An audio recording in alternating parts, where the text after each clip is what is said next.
Hello dear students, welcome back to KTP online classes. तो आज हम क्लास सेवन्थ से साइंस का फर्स्ट चैप्टर कंटिन्यू करेंगे। लास्ट हम क्लास में पढ़ा था कि फोटोसिंथेसिस प्रोसेस क्या होती है, कैसे होती है, फूड में कैसे होता है। तो आज हम उससे आगे रीड करते हैं कि अपना टॉपिक आता है synthesis of plant food other than carbohydrate, कि जो प्लांट्स हैं वो कार्बोहाइड्रेट्स के अलावा भी उन्हें बहुत सारी चीज़ें चाहिए होती हैं अपने फूड मेड करने के लिए। तो वो क्या क्या, आप देखो कार्बोहाइड्रेट है, कार्बोहाइड्रेट फोटोसिंथेसिस से मिल जाता है। बनता क्या क्या है इसमें भाई, कार्बन है,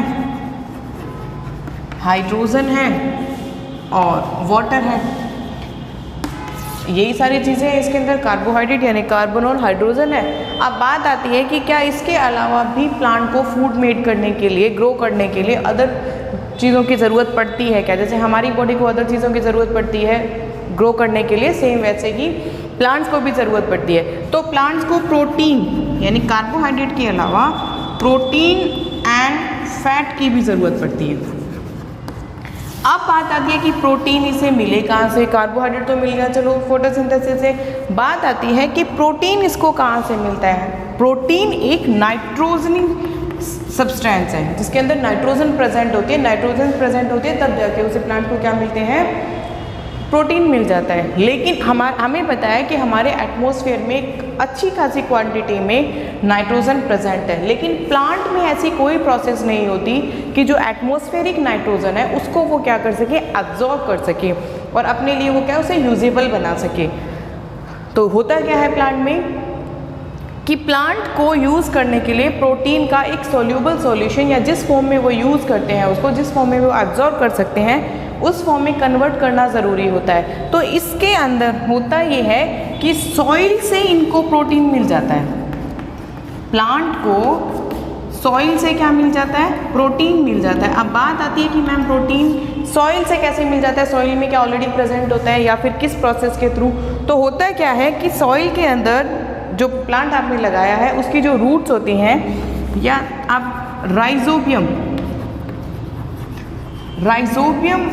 बैक्टीरिया होता है जो क्या करता है, एटमॉस्फेरिक नाइट्रोजन को कन्वर्ट करके एक सॉल्यूबल फॉर्म में सॉइल में मिक्स कर देता है। प्लांट यूज नहीं कर सकते, लेकिन राइजोबियम जो बैक्टीरिया है वो क्या करता है, जो एटमॉस्फेरिक नाइट्रोजन है उस एटमॉस्फेरिक नाइट्रोजन को कन्वर्ट करके एक ऐसी सॉल्यूबल फॉर्म बना करके नाइट्रोजन की, जो प्लांट डायरेक्ट यूज़ कर सकते हैं सॉइल से, उसके अंदर सॉइल के अंदर मिक्स कर देता है नाइट्रोजन को। अब जब सॉइल के अंदर नाइट्रोजन मिक्स हो गई तो यहाँ से जो रूट है, रूट के थ्रू हमने बात की थी वेसल्स हैं, उन वेसल्स के थ्रू क्या होता है, डायरेक्ट प्रोटीन पूरे प्लांट को मिल जाता है और वहाँ से क्या हो जाती है, प्रोटीन की पूर्ति हो जाती है। सेम ही प्रोसेस आता है फैट की, कि अगर कार्बोहाइड्रेट और प्रोटीन अगर मेल्ट होते रहते हैं, ये सिंथेसाइज होते रहते हैं, तो धीरे धीरे उन्हें क्या मिलता रहता है, साथ में फैट भी मिलता रहता है। तो बात हमें समझ में आ गई कि प्लांट को सारी ही चीज़ों की ज़रूरत होती है। कार्बोहाइड्रेट उसे फोटोसिंथेसिस से मिल जाता है, प्रोटीन जो राइजोबियम बैक्टीरिया है वो कन्वर्ट कर लेते हैं और वो उसको प्रेजेंट करवा देते हैं, और जब प्रोटीन और कार्बोहाइड्रेट सिंथेसाइज हो जाता है तो उसी प्रोसेस से उसे क्या मिल जाता है, फैट मिल जाता है। अब बात आती है कि कई बार हमने देखा होगा फार्मर्स सॉइल के अंदर फर्टिलिटी यूज़ करते हैं, फर्टिलाइज़र यूज़ करते हैं। फर्टिलाइज़र्स जब यूज़ करते हैं तो वो कब यूज़ करते हैं नाइट्रोजन वाले फर्टिलाइज़र? जब आपके उस सॉइल के अंदर प्लांट मोस्टली, जैसे हर साल नई नई फसलें उगाई जाती हैं, हर एक मंथ में, यानी जो उनकी प्रोसेस होती है उस प्रोसेस के थ्रू 3 या 4 मंथ बाद में अलग अलग टाइप की क्रॉपिंग होती है। तो उस क्रॉपिंग में क्या होता है कि धीरे धीरे प्लांट है उस सॉइल से नाइट्रोजन यूज़ करता रहता है, तो वहाँ की जो सॉइल में है नाइट्रोजन की क्या आ जाती है, कमी आ जाती है। तब फार्मर्स क्या करते हैं, नाइट्रोजन वाले जो फर्टिलाइज़र हैं उन्हें यूज़ करते हैं और उन्हें मिट्टी में मिलाते हैं, सॉइल में मिक्स करते हैं, जिससे प्लांट ईजिली क्या कर सके, वहाँ से नाइट्रोजन को एब्जॉर्ब कर सकते हो। जिस फॉर्म में मिलाते हैं वही सॉल्यूबल फॉर्म होती है, डायरेक्टली वहाँ से यूज़ हो जाती है। तो ये प्रोसेस चलती रहती है, भी ज़रूरी नहीं है कि राइजोबियम हो, अगर राइजोबियम वहाँ पे प्रेजेंट है और धीरे धीरे यूज़ हो जाता है, अगर कमी होती है तो हम वहाँ पे नाइट्रोजन वाले फर्टिलाइज़र का यूज़ भी कर सकते हैं। तो अब हमारा नेक्स्ट टॉपिक आता है, अपना नेक्स्ट टॉपिक आता है कि other mode of nutrition in plant, कि और क्या क्या तरीके हो सकते हैं जिससे प्लांट्स अब उनको न्यूट्रिशन मिलता रहता है। क्योंकि हमने बात की उन प्लांट्स की जिनके अंदर कार्बोहाइड्रेट होता है, जिनके अंदर क्लोरोफिल, जिनके अंदर क्लोरोफिल प्रेजेंट होता है, एक बार की काट दे, कर दो एक बार स्टॉप।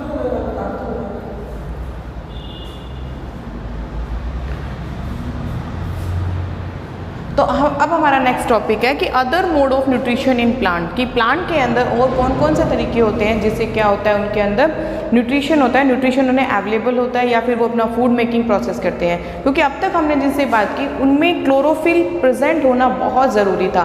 क्लोरोफिल जब प्रेजेंट है तभी जाके वो क्या करते हैं, फोटोसिंथेसिस प्रोसेस करते हैं, तब जाके उनका फूड मेकिंग होता है। लेकिन उन प्लांट्स का क्या, या फिर अगर हम अपनी बात करें, जैसे हम लोग हैं, एनिमल्स हैं, ह्यूमंस हैं, उनके पास क्लोरोफिल प्रेजेंट नहीं होता। क्लोरोफिल प्रेजेंट नहीं होता तो वो फूड मेक नहीं कर सकते, इसलिए हम क्या है, हेट्रोट्रॉप्स हैं, हेट्रोट्रॉपिक है अपन। तो हेट्रोट्रॉपिक का मतलब जो अदर पे बेस्ड होता है, किसी अदर पे डिपेंड होता है। तो लेकिन प्लांट्स में भी क्या सभी प्लांट्स के पास क्लोरोफिल प्रेजेंट होता है? नहीं।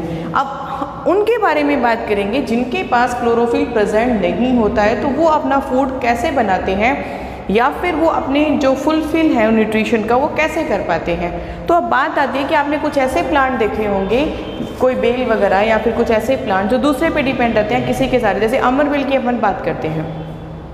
अमरबेल क्या होती है, जो उसके पास कोई भी प्लांट है उस प्लांट के सराउंडिंग ऐसे मुड़ जाती है, सराउंडिंग उसके लिपट जाती है। सराउंडिंग लिपटने से क्या होता है कि वो सारा का सारा फूड किससे एब्जॉर्ब करती है, जिस प्लांट के वो चारों तरफ मुड़ी हुई है, जिसके चारों तरफ वो घूम के अपना ऐसे राउंड बनाया हुआ है, सर्कल बनाया हुआ है, उससे वो क्या लेती है, सारा का सारा फूड एब्जॉर्ब करती है। तो ऐसे प्लांट्स को होस्ट बोला जाता है। सुनो, ये कहता है कि host the plant on which it climb is called host, कि अमरबेल थी उसको नहीं, जिस प्लांट के सराउंडिंग वो लिपटी हुई है, जिस प्लांट के से वो ट्रिम हुई है, जिसके साथ प्लांट के वो मतलब घूमी हुई है, जिस भी प्लांट से वो अपना फूड गेन कर रही है उसको बोला जाता है होस्ट। यानी वो प्लांट जिससे उसको फूड मिल रहा है उसे हम क्या बोलते हैं, होस्ट बोलते हैं। अब देखिए पैरासाइट किसे बोला जाता है, heterotrophic drives the host of valuable nutrition it's called parasite. यानी अब बात उसी की कि अब जो प्लांट किसी दूसरे प्लांट से फूड एब्जॉर्ब कर रहा है, दूसरे प्लांट से फूड गेन कर रहा है, उसे हम पैरासाइट बोलेंगे। तो हमारे एग्जाम्पल में होस्ट तो कौन हो गया, जिससे अमरबेल फूड गेन कर रही थी, और पैरासाइट कौन हो गया, अमरबेल। बात समझ में आ गई। उसके पास क्लोरोफिल प्रेजेंट नहीं है, येलो कलर की होती है, तो वो क्या करती हैं, अपना फूड जिस भी प्लांट उसके पास होता है उससे क्या कर लेती है, गेन कर लेती है। ठीक है, अब बात आती है कि कुछ ऐसे प्लांट हैं जो प्लांट से फूड ना लेकर के इंसेक्ट से, एनिमल से क्या लेते हैं, अपना फूड गेन करते हैं। जैसे पिक्चर प्लांट है। पिक्चर प्लांट क्या होता है, पिक्चर प्लांट के अंदर जो लीफ होती हैं वो मॉडिफाइड होती हैं हल्की सी, उसमें क्या होता है, इस टाइप से बनी हुई होती हैं, और यहाँ पे एक लीफ से क्या लगा होता है, एक लिड जिसे बोला जाता है, जो क्लोज एंड ओपन होता रहता है। अब क्या होता है, कोई भी इंसेक्ट है अगर उड़ करके इसके पास आता है, यहाँ आके बैठ जाता है, तो फटाक से क्या हो जाती है, ये बंद हो जाती है।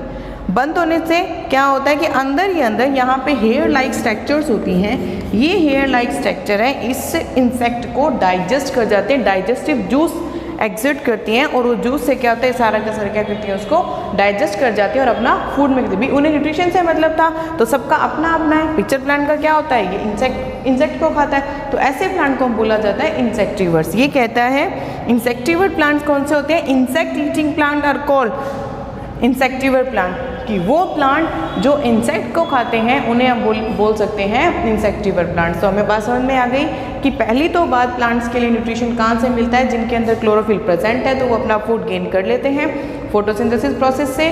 लेकिन बात हम उनकी करते हैं जिनके पास क्लोरोफिल प्रेजेंट नहीं है।